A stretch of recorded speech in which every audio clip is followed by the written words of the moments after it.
Bonjour tout le monde! On va commencer un autre thème complètement différent de celui de la semaine dernière. C'est découverte du monde. Ici, on va étudier le vocabulaire de ce thème ainsi qu'un point de grammaire. Alors, on y va? D'abord, lisez le texte suivant avec moi.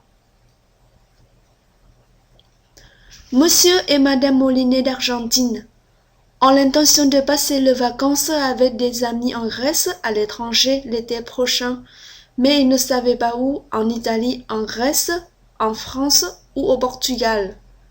Madame Molinet aimerait bien aller en France, mais elle veut aller dans le Midi à cause du soleil, en Provence par exemple. Monsieur Molinet trouve que ce n'est pas une bonne idée. Il y a beaucoup trop de monde en été sur la côte d'Azur. Sa femme fait remarquer qu'en Italie et en Grèce, il y a aussi beaucoup de touristes et qu'il y a fait vraiment chaud. Alors que faire? Leurs filles, Ellie et Antonia, leur proposent d'aller en France et de leur faire visiter une région qu'ils connaissent de leur adolescence et jeunesse où ils ont appris le français. Toute la côte près de Nice est très belle. Sur la côte d'Azur, il y a des petits villages thématiques et des villes intéressantes. À Antibes, on peut visiter le musée Picasso et le Maryland d'Antibes. À Monaco, on veut absolument voir le musée océanographique où on peut caresser le requin à l'exposition sensorielle. À Grasse, il faut visiter la fameuse parfumerie Fragona qui produit des parfums et des savons élégants. Ellie et Antonia promettent à leurs parents de leur procurer des prospectus.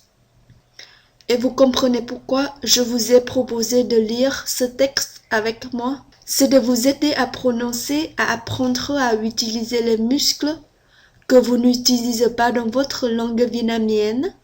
Par exemple, les voyelles nasales, un, on, les consonnes, p, r, etc. Maintenant, relisez encore une fois ce texte et trouvez les noms de pays et de villes, puis essayez à indiquer-les sur la carte de l'Europe. Et voilà, ce sont les résultats. La France, la Grèce, l'Italie et le Portugal. Ils sont des pays en France. Et la Côte d'Azur est une des régions qui se trouve dans le sud de la France.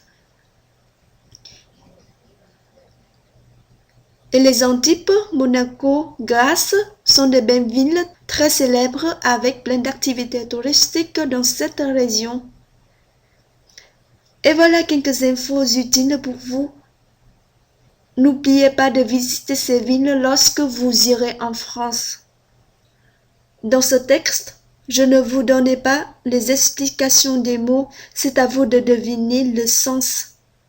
Et on va discuter ensemble aux commentaires.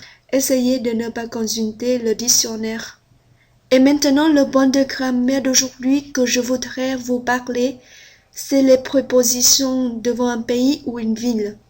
Ce sont un, en, au et au pluriel.